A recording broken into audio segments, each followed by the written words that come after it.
আমি এখন আছি নেত্রকোনা জেলা কেন্দুয়া থানা রয়েলবাড়ি গ্রামে।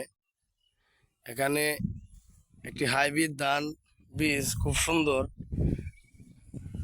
শুনছি, এই জন্যই আসছি এটা দেখার জন্য, যাতে আমি কৃষককে কিছু ভালো উপহার দিতে পারি। এই জন্যই আসলাম। তো আলহামদুলিল্লাহ খুব সুন্দর ফলন হয়েছে। এই যে সাথে আরো অনেক জমি আছে, তার চেয়ে কিন্তু এই জমিটা কিন্তু ধান অনেক সুন্দর।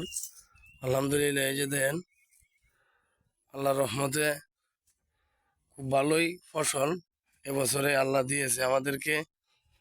তো কৃষক যাতে এই ফলন গড়ে তুলতে পারে ভালোভাবে, মহান আল্লাহ যাতে আমাদেরকে সেই তৌফিক দান করেন। সকলেই বলেন আমিন। খুব সুন্দর ফলন। এই যে ধান কাটা আরম্ভ হয়ে গেছে, 28 ধান, বিধান 28।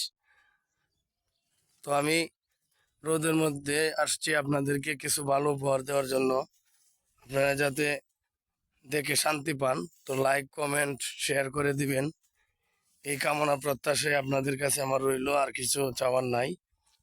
এই যে ধান ধান পেকে গেছে, কৃষকের মুখে হাসি।